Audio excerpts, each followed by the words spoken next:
A very good evening, children. I welcome all of you to the channel Swatika Chemistry Tutorials. So today we are going to have the last class of chapter 1 of class 9. आज हम class 9 का first chapter that is matter in our surroundings complete करेंगे. इस chapter में हमें एक last topic discuss करना है that is the recently discovered states of matter. These states are the plasma state and the Bose-Einstein condensate. So children, अभी तक हमने पढ़ा था that matter में there are three states: solid, liquid and gas और gaseous state. ठीक है, ये जो तीन states of matter होते हैं इनको हम बोलते हैं as the classical या basic states ऑफ मैटर. ठीक है, ये हम ऑलरेडी देख चुके हैं, इनके बारे में हम बहुत डिटेल में पढ़ भी चुके हैं. अब हम लास्ट जो रिसेंटली डिस्कवर्ड टू स्टेट्स हैं we are going to discuss those. They are the plasma state and the Bose Einstein condensate, जिसको हम शॉर्ट में बोलते हैं BEC. ये दोनों हमारे हैं non classical states of matter. और ये स्टेट्स बहुत रिसेंटली डिस्कवर्ड है. रिसेंटली का मतलब ये नहीं है कि 5-6 months ago. Recently means a few years back. Okay, so these have been discovered in the very recent past. आज हम इन दोनों के बारे में डिटेल में डिस्कस करेंगे और उसके बाद हम डिस्कस करेंगे some important questions from this chapter. So let us start with the questions. Let us start with the topic. First we are going to discuss about the plasma state.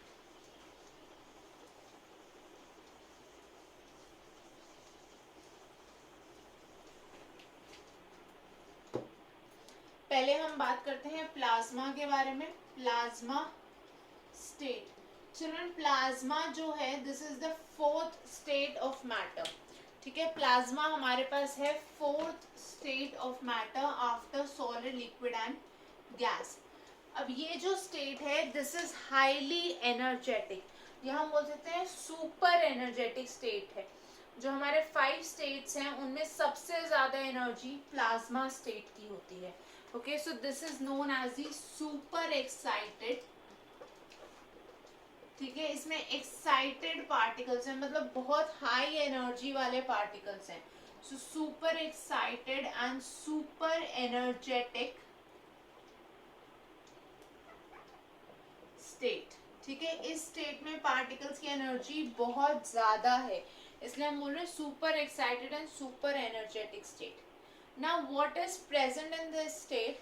Actually this state contains ions, or I can say free ions and free electrons.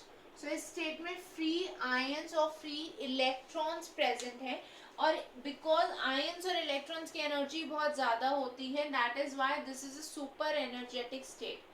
Actually what happens is when a very large amount of energy is passed through a gas.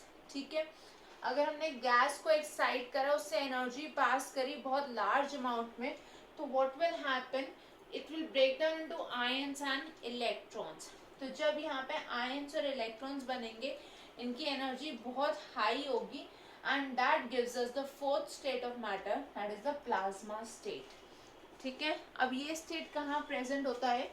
जो हमारे पास neon sign bulbs होते हैं. ठीक है, neon वाले जो bulb होते हैं ये हमारे पास फ्लोरोसेंट लैम्प्स होते हैं. ओके, फ्लोरोसेंट लैम्प्स और इवन द सन.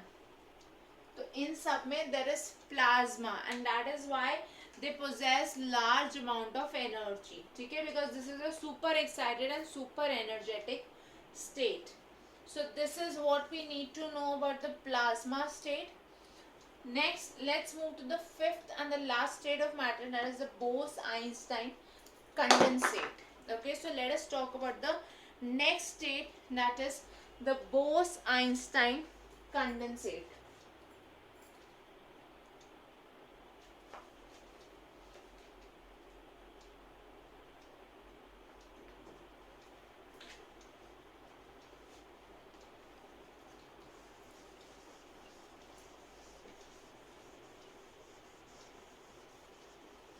सो जो फिफ्थ स्टेट हम डिस्कस करने वाले हैं दैट इज बोस आइंस्टाइन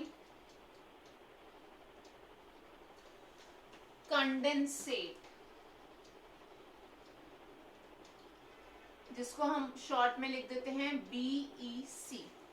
अब ये जो चिल्ड्रन स्टेट है, this is actually the fifth and the most recently discovered state of matter.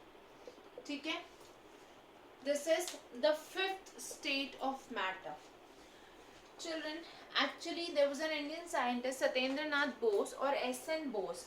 SN Bose ने क्या किया, उन्होंने मैथमेटिकल कैलकुलेशंस दी कि there is a fifth possible state also that could exist. ठीक है, कुछ मैथमेटिकल कैलकुलेशन के बेसिस पे एसएन बोस ने इस स्टेट की एग्जिस्टेंस बताई थी.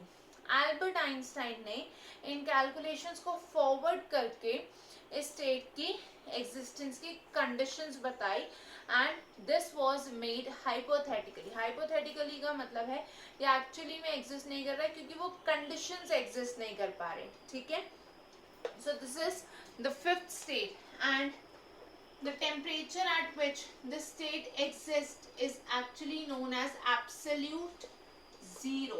ये state absolute zero पे exist कर रहा है, जिसका मतलब है 0 केल्विन. ठीक है, तो ये स्टेट एग्जिस्ट कर रहा है जब temperature is 0 kelvin and this is the fifth state of matter. Now children, ये जो बोस आइंस्टाइन कंडेंसेट है, this has the lowest energy. ठीक है, lowest energy out of all the states. और जैसे हमने देखा ये 0 केल्विन पे एग्जिस्ट कर रहा है which is actually not possible. ठीक है, सो this is a hypothetical state. मतलब ये अभी तक सिर्फ हमने कैलकुलेशंस में डिस्कवर किया है. Okay, so this is a hypothetical state. I hope आपको ये क्लियर हो गया. सो अगर मैं BEC solid state, liquid state, plasma state और गैसियस स्टेट को एनर्जी और टेम्परेचर्स के बेसिस पे अरेंज करूं, then what do I get? Let's have a look at the orders. सबसे पहले देखते हैं kinetic energy of particles. Kinetic energy of particles. Children, kinetic energy के बेसिस पे जैसे अभी हमने देखा प्लाज्मा सुपर एनर्जेटिक है, so plasma followed by gas followed by liquid then solid और लास्ट में BEC. एक्चुअली BEC कैसे ऑब्टेन होता है? अगर हम कोई गैस ले लें जिसकी डेंसिटी एयर से 100,000 टाइम्स हो, मतलब एयर की जो डेंसिटी है उसको जब आपने 10 की पावर 5 से डिवाइड करा तो जो आपको डेंसिटी मिली, if any gas has that much value of density. ठीक है, जब उस गैस को हमने कूल और कंप्रेस किया then we get this state. ठीक है, so in that situation the kinetic energy of the particles is going to be extremely less and we say कि motion almost restrict हो गया, so there is zero motion or negligible motion in this state. Okay, that is why the kinetic energy is almost zero. और अगर मैं बोलूँ temperature of existence, temperature of existence मतलब जिस temperature पे ये स्टेट्स एग्जिस्ट करेंगे उसका क्या ऑर्डर होगा?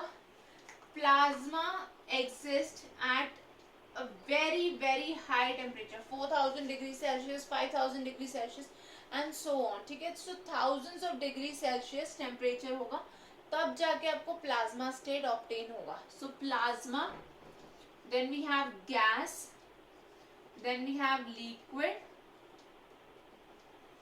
उसके बाद आया हमारे पास solid state and then we have the Bose Einstein condensate at absolute 0 or 0 Kelvin. So children, with this we end with the chapter. Okay, next we are going to discuss some important questions from this chapter that are asked very very frequently. आपको language different मिल सकती है but the sense of the question would remain the same and more और less similar questions would be asked from this chapter. Okay, so let us start with the first question.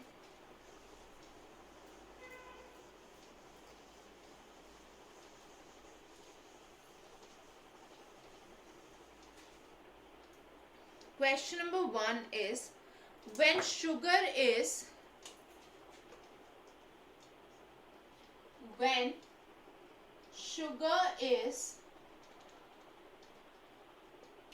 dissolved, when sugar is dissolved in water,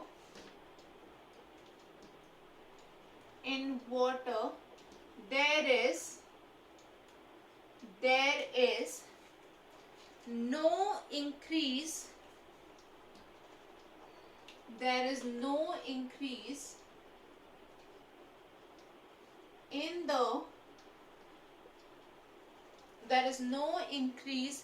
in the volume. Which characteristic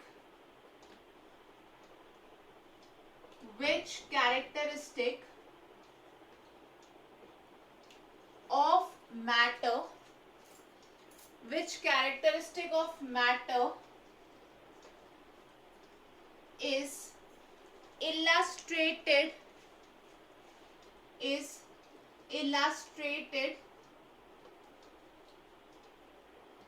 by this observation.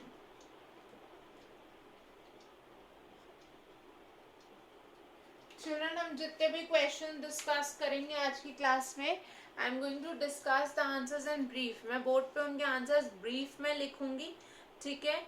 Proper answers आप खुद frame करोगे और उसके बाद भी अगर आपको कोई डाउट रह जाता है so you can post them in the comment section और on the official email ID, ठीक है. फर्स्ट क्वेश्चन है, जब हमने शुगर को डिसॉल्व करा वाटर में तो वॉल्यूम इंक्रीज नहीं होती, तो इससे हमें कौन सा कैरेक्टरिस्टिक पता चल रहा है मैटर का, right. We know this is a very very simple one. जब वॉल्यूम इंक्रीज नहीं हो रही तो ऐसा इसलिए है because the sugar particles they are getting into the spaces between the particles of water, right.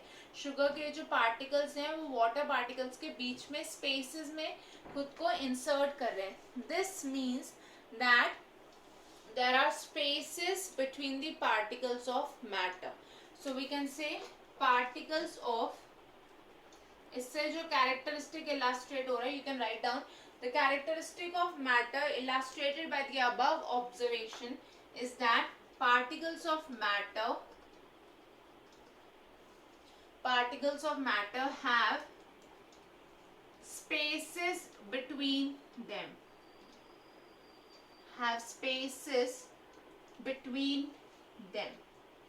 जो मैटर के पार्टिकल्स हैं उनके बीच में स्पेसेस प्रेजेंट है. ये कैरेक्टरिस्टिक इलस्ट्रेट हो रहा है बाय द ऑब्जर्वेशन कि वॉल्यूम में कोई चेंज नहीं आ रहा जब आप शुगर को डिसॉल्व कर रहे हो in water. Children, I hope this question is clear to everyone. अब हम नेक्स्ट क्वेश्चन पे मूव करते हैं.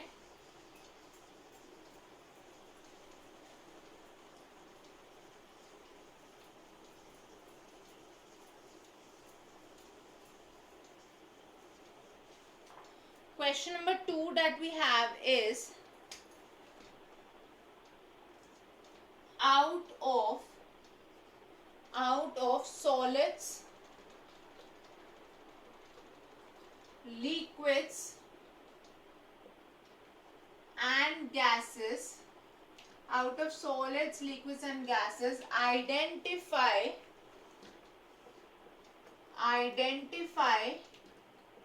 which has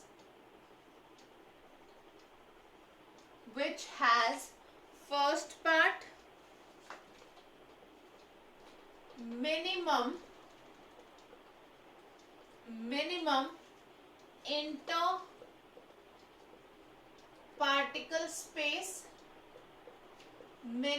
interparticle space, B part maximum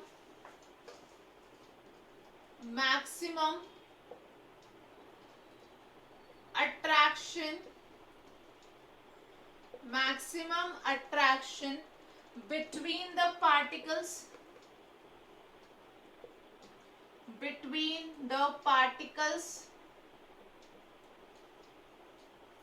ठीक है.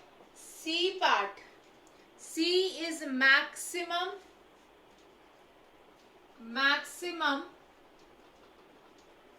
movement of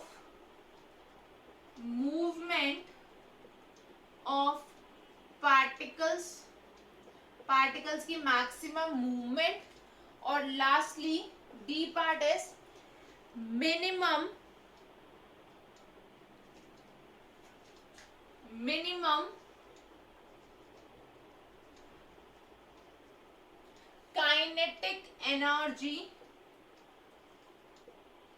kinetic energy of particles.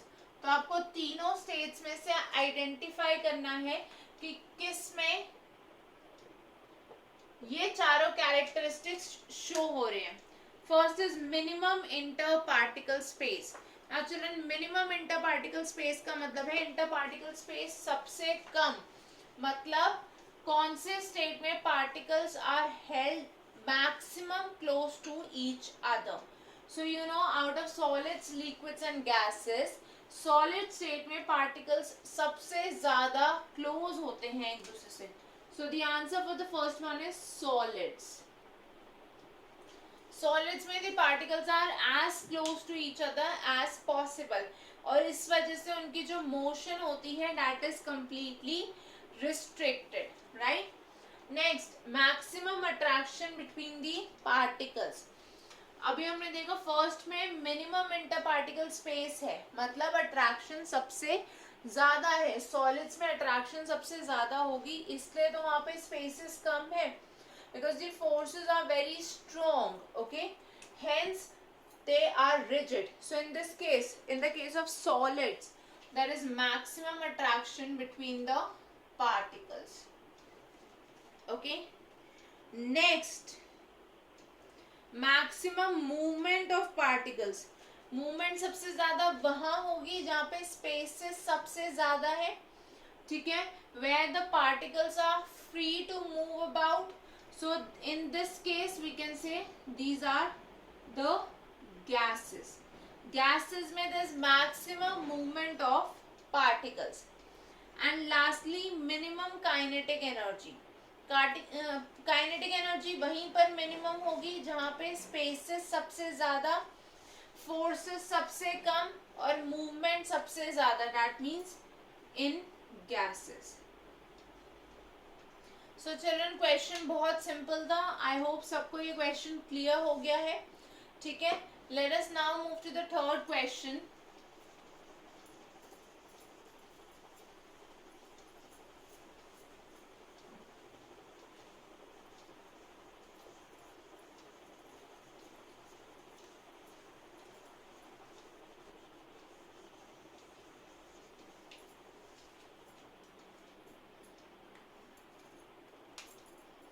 Question number 3 is state whether the statement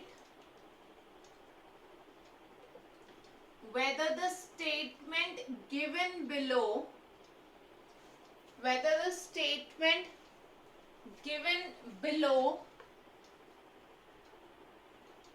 is correct or incorrect. जो यहाँ पे मैं स्टेटमेंट मेंशन कर रही हूँ, आपको आइडेंटिफाई करना है कि वो करेक्ट है या इनकरेक्ट है. The statement is red brown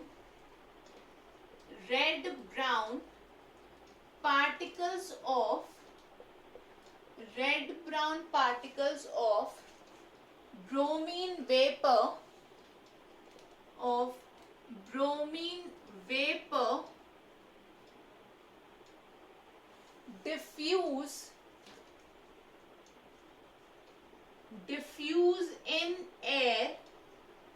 diffuse in air in a gas jar in a gas jar, but the colorless particles but the colorless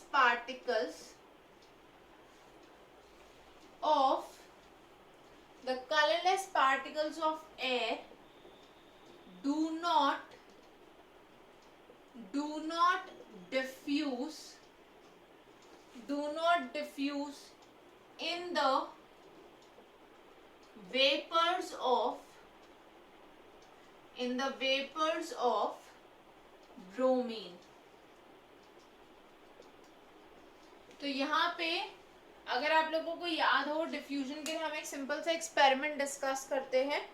हमारे पास एक गैस जार है, एक्चुअली दो गैस जार्स हैं, ठीक है। एक गैस जार में हमने लिया Br2 के वेपर्स, ब्रोमीन के वेपर्स, और दूसरे गैस जार में हमने लिया एयर।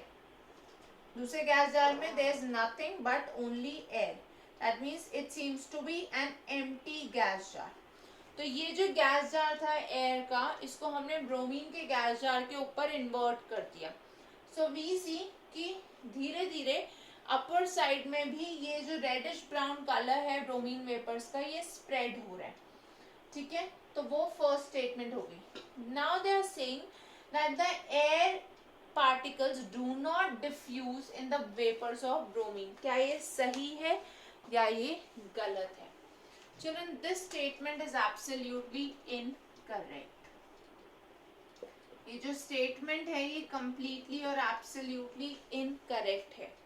The reason is कि सिर्फ ब्रोमीन के वेपर्स डिफ्यूज नहीं करे, बट एयर के जो पार्टिकल्स हैं they are also diffusing in the particles of bromine vapour. But क्योंकि एयर के पार्टिकल्स कलरलेस हैं, ठीक है, जिसे हमें गिवन भी है, एयर के पार्टिकल्स कलरलेस हैं, तो वो डिफ्यूजन हमें शो नहीं हो रहा। बट ये जो रेड ब्राउन पार्टिकल्स हैं, इनका जो मिक्सिंग है ये हमें क्लियरली शो हो रही है। Okay, that is the only difference, otherwise diffusion is occurring in both cases. So children, I hope this is clear to everyone. Let us now move to the next question.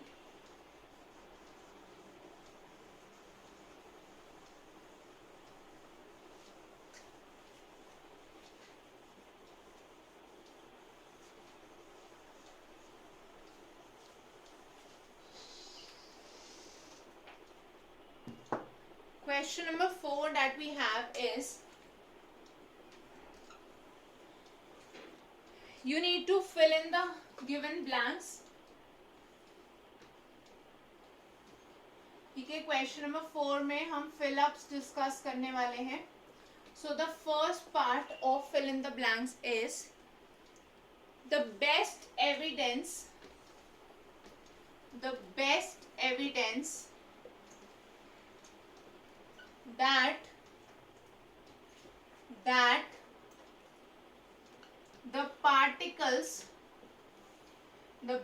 evidence that the particles of matter are constantly moving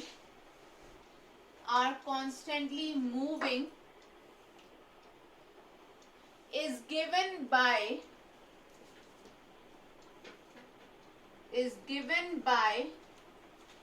dash and dash। तो आपको यहाँ पे दो ऐसे phenomena के name बताने हैं जिससे आपको ये पता चल रहा है कि मैटर के जो पार्टिकल्स हैं दे आर कॉन्स्टेंटली मूविंग। तो इसके लिए हमारे पास दो बहुत सिंपल से फिनोमेना है that we have also discussed earlier. First one is diffusion. Diffusion में क्या होगा, ये एक टाइप के